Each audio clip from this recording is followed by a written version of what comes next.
Officers and Witnesses. Una po, andito ako ngayon bilang anak ng biktima, representative ng kapwa biktima at lahat ng kaanak na binago ng trahedyang ito.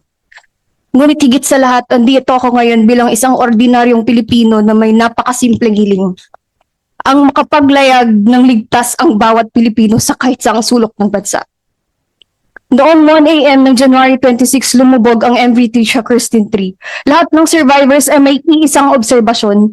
Kalma ang panahon pero overloaded at tagilid ang barko. Nais po namin iklaro na nasa dock pa lang po ang barko, tagilid na. Andito po ang human driver na sinabihan ng maestro na okay lang daw kay kapitan na tagilid. Sabi niyo po sir, ginawa naman ng due diligence ng PCG. Andito po ang witness na sinabihan ko po na lang ang sabi ng PCG officers nyo on duty at that night.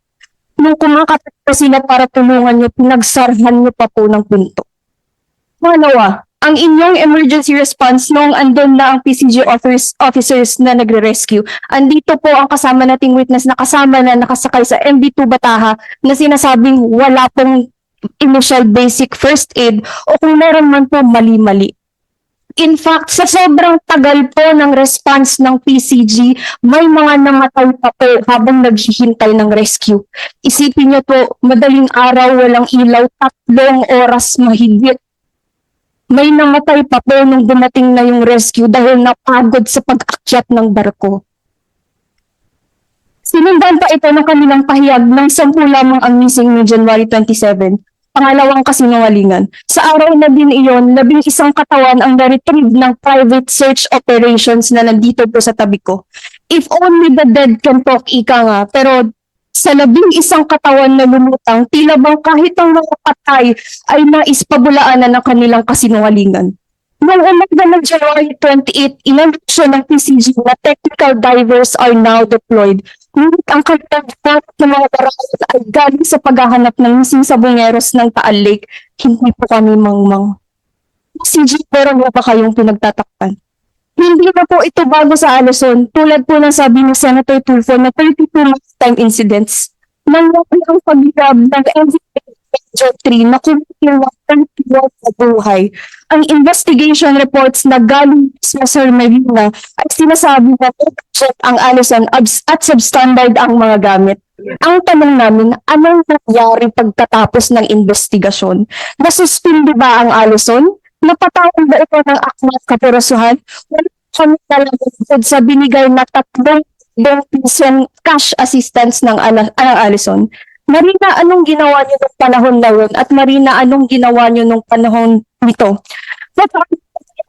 Maglayag at mag-operate ang korporasyon na ulit-ulit nilalagay sa panganib ang pasahero nila. Kinakalawang na barko, yun ang serve namin. Para sa PCG at Marina, hanggang rin sa pwesto na lang ba yung kaya? Ilan pa ang kailangang katawan na lumutang para reserve ang inyong conclusions? Respected agencies, simplihan na lang po namin. Lahat ng rescued, kinumpara namin sa manifest at nagulat po kami sa resulta. Out of 200 rescued, this is from the data of the City Disaster Risk of Basilan and Zamboanga, 175 ay wala sa manifest.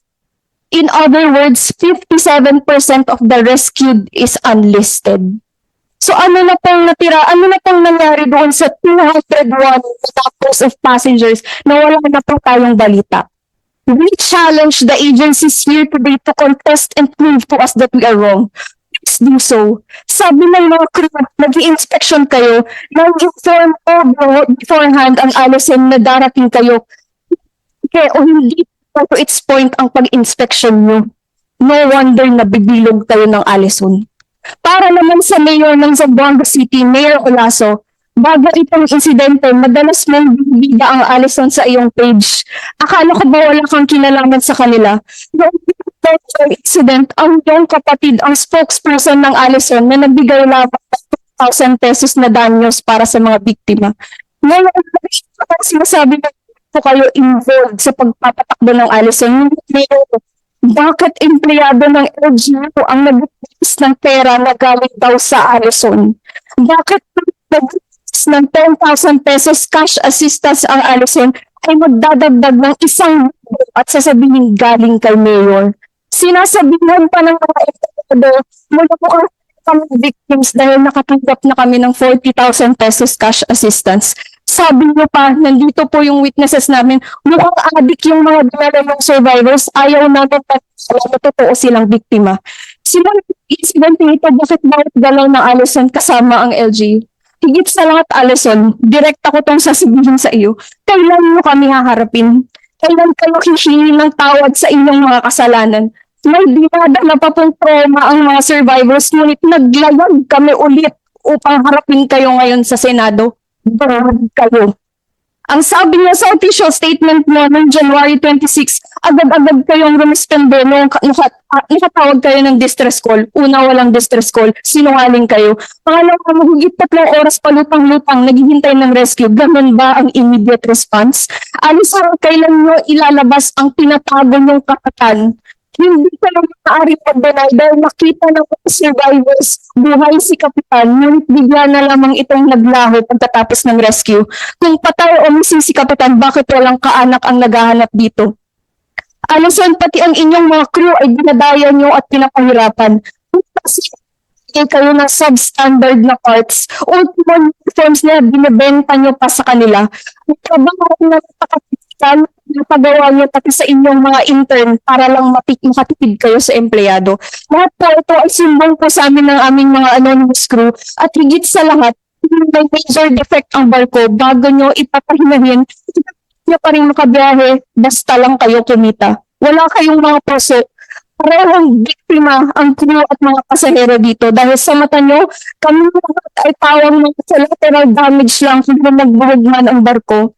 Our esteemed lawmakers, panahon na po tingnan natin ang maritime laws, panahon na tanungin natin ang ating mga sarili. Sino ba ang nagbebenepisyo dito?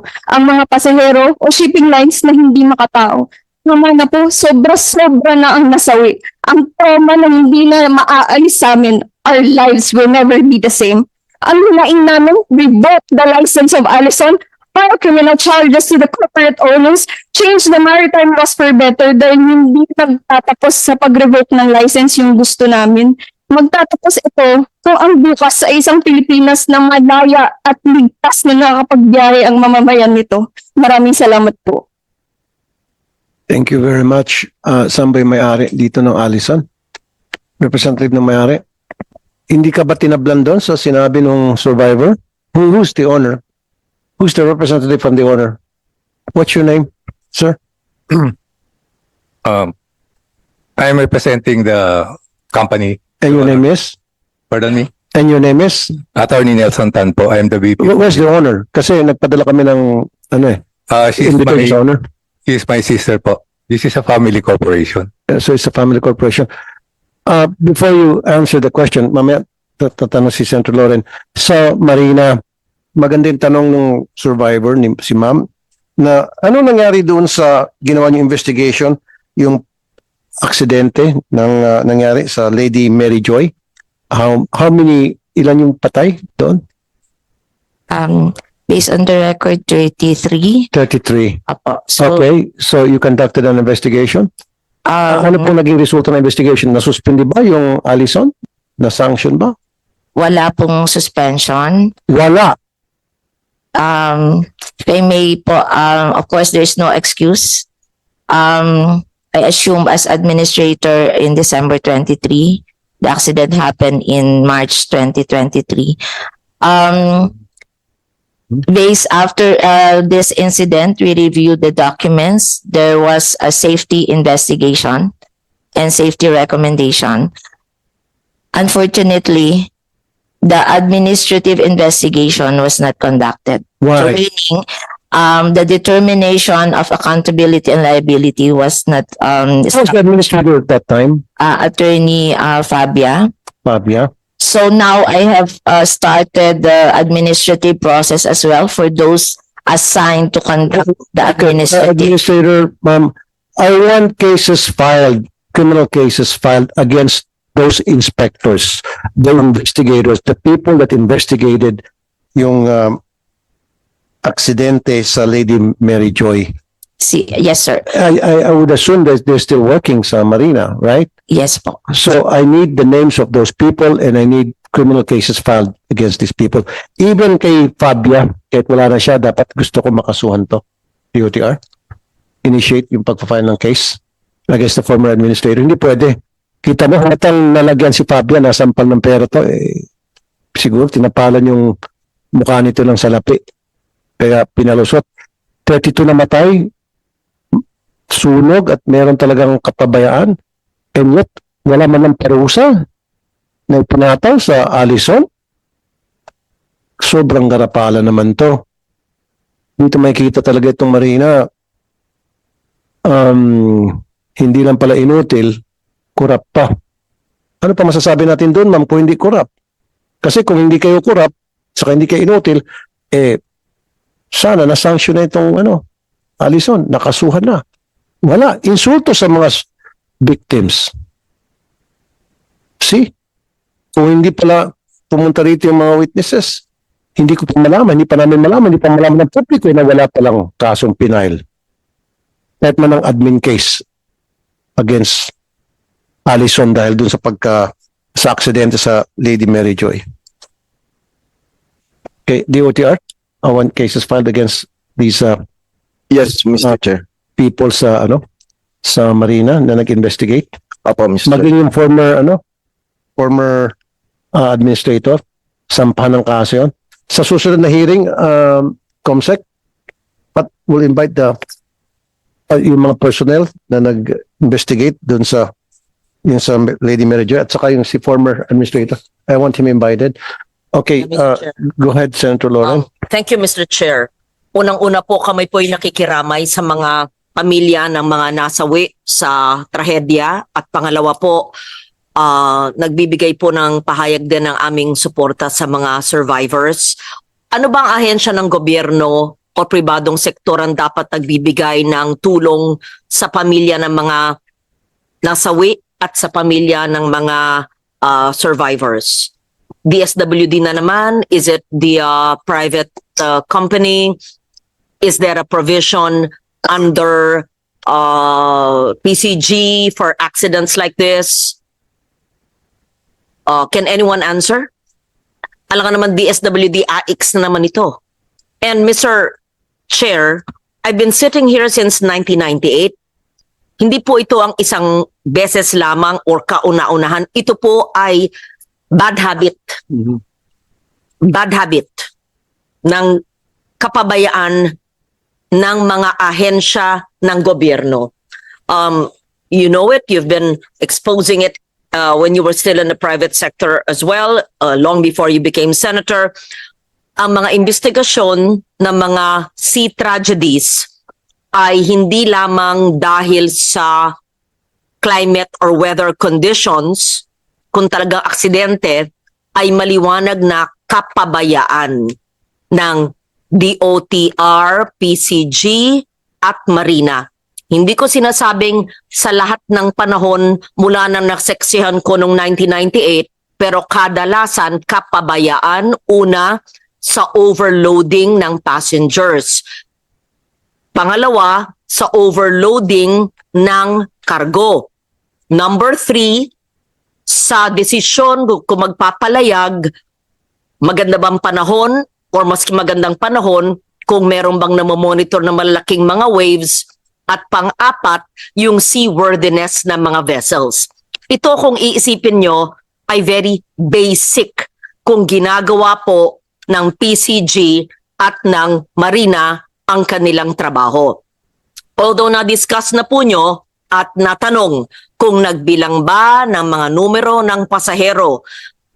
On the record, pakiulit po, ano po ang maayos na paraan sa inyong pagbilang sa mga pasahero para siguradong hindi po overloaded? Ano rin ang inyong paraan para sukatin ang kargo na nakasakay? Sagot po ang ahensya ng gobyerno kung sino pong in charge. That's PCG, right? DOTR, PCG. Pangatlong tanong ay ang seaworthiness ng mga vessels, although na-discuss earlier, paano nyo nakikita kung seaworthy ba, kung hindi lang kung ilang taon na yung vessel, maaring medyo bago pero may sira pala.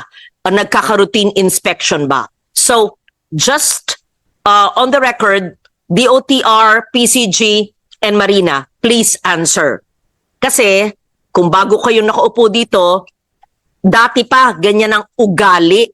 Kasi nga, anything that is run by government, para bang ating mga batas, kasi sinabi, kailangan ng bagong batas, hindi na po batas ang kailangan. Kailangan ipatupad ang batas. Kailangan tayong mga Pilipino, itaas ang safety standards. Kasi ang ugaling, pwede na, baliwala, parang ginagawa natin laruan ang mga buhay ng mga tao. Tama po yung ating survivor dito.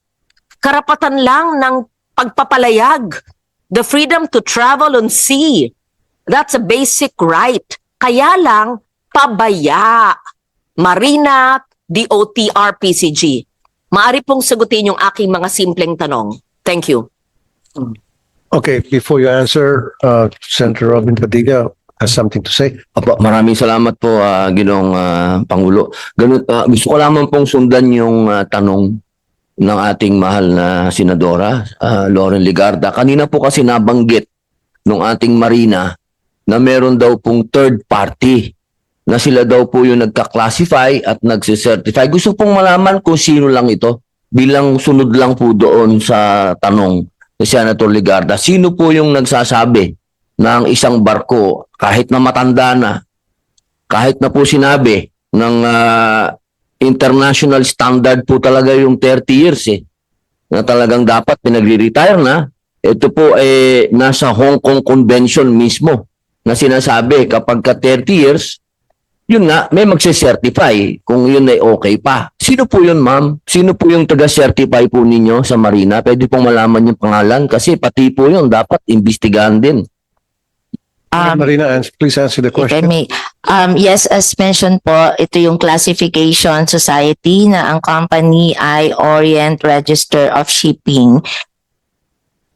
So sila po yung nagkakandak ng classification of ships and in particular this ship. Okay, sa susunod, Comsec, i-invite natin yung nagka-classify. Okay, can you answer the question of Senator Loren, DOTR? Who wants to answer? Marina or PCG? Siguro DOTR na muna. Yes, Your Honor, Mr. Chair. On the part of the department, Mr. Chair, inaamin ho namin na may kapabayaan ho ang ating mga agencies, and as per the statement made yesterday by the Secretary, a department order will be issued po to correct as corrective measures po dun sa ating mga kapabayaan, like there will be a risk-based categorization po of ships. So katulad po ng nabanggit nyo kanina, Mr. Chair, ang inspection po ay gagawin na depending on high, medium, or small based risk. So it will be done po ng in 3 months pagka ho yung high risk, and medium risk po will be done in 6 months. Hindi na po yung sinasabi kanina na annually or more than a year pa po before the inspection, Mr. Chair. And as to the ways to check passenger and ways to check cargo, yes po. See the passengers, please explain the risk. The risk on the seaworthiness of the vessel? Is it an assessment of the vessel? Yes, yes, Your Ano Honor. ba ang inyong standards ngayon? Once a year? At gagawin yung every 3 months na? For the high risks po, it will be done 3 months, every 3 months. How is it now? Once a year? I Or you don't do it? I believe once a year, ma'am, but if I may, ma'am, I will defer to the inspection being made by Marina, ma'am. It should be once a year. And the new protocol now would be every 3 months? Every 3 months, ma'am, for the high risk vessels. And How do you determine a high-risk vessel? definition of terms. Anong ibig sabihin po ng high risk? Pag high risk, bakit papayagan at all? High risk na nga eh. I-risk mo yung buhay ng mga tao. Porke lang mahirap. Pag high risk, ba't yung gagamitin? Sasakay ba kayo sa high risk? It doesn't make sense. Oh, paki-define po ano yung high risk at i-check nyo every 3 months yung high risk kung low risk. Explain po para maintindihan po namin. Oo nga naman, it doesn't make sense. Why would you do a high-risk evaluation kung yung vessel ay high-risk, ba't papayagan natin maglayag? So, titingnan nyo kung yung high-risk pupunta sa low-risk, kaya papayagan nyo. Anyway, yeah, go ahead, answer the question of Senator Loren. I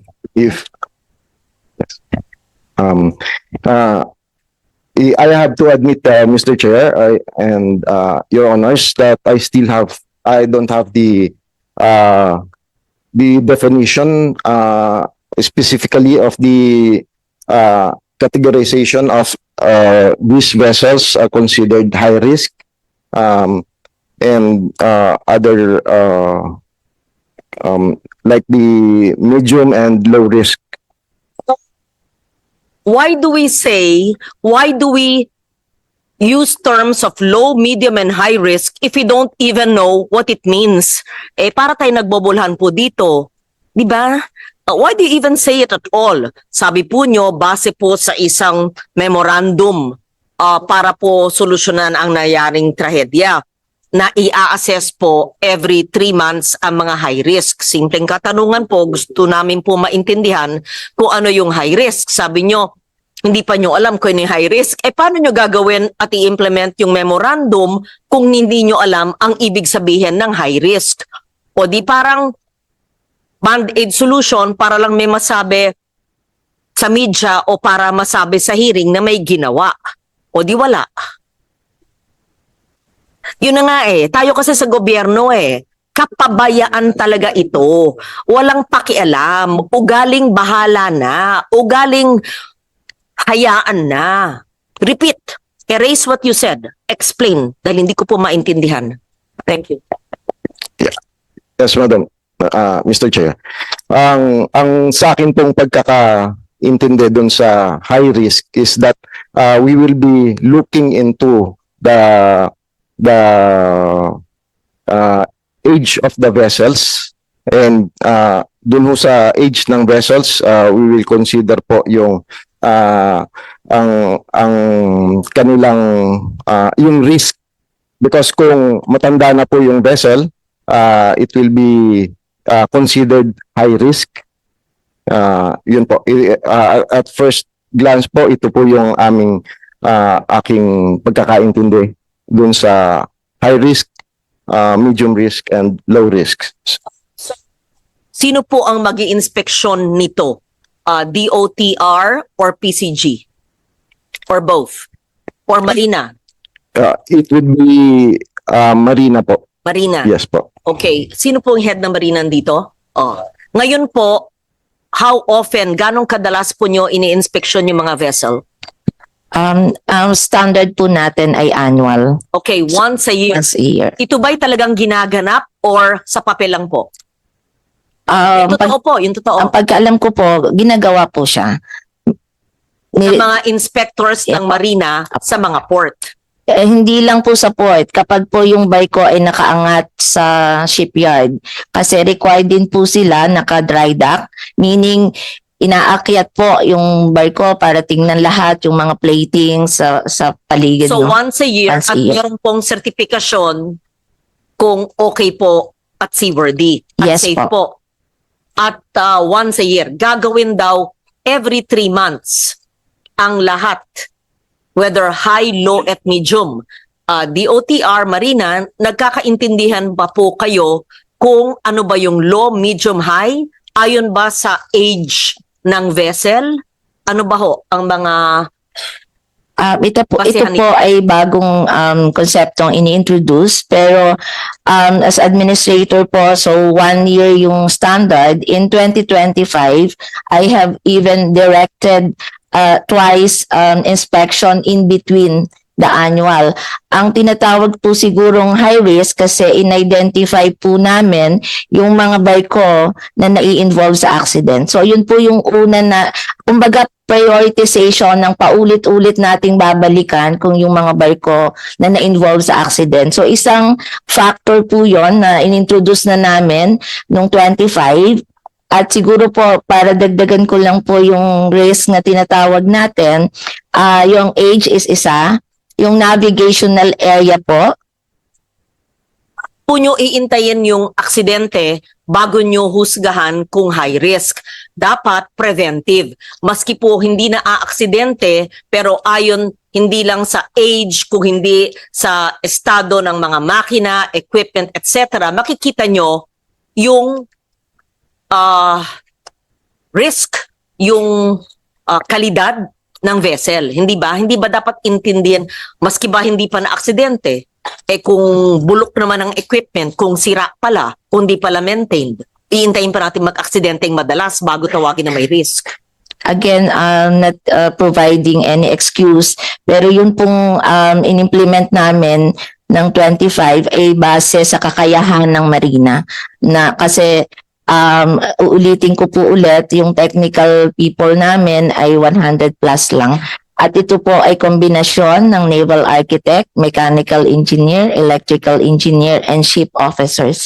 So yung pong inintroduce ko in 2025, at kanina na-mention ko rin, yung sa passenger ships, ang na-re-inspect namin sa pagitan ng annual regular inspection is about 75% of the passenger ships except the motor bangka. Kasi po, depende po yun sa kapasidad namin. So, we recognize na we have still to improve on this. So, yun po yung pinag-uutos ng ating Secretary of the OTR. Inuna lang po namin, prioritization lang po ng pag-check. So pag na-identify na po yung sistema, kung halimbawa po yung 30 years old, di pa ulit-ulit po dapat more frequent ang inspection na dapat gawin para nababantayan po talaga natin na maintained ang safety condition. Ma'am, sabi po nyo, 75% lang ng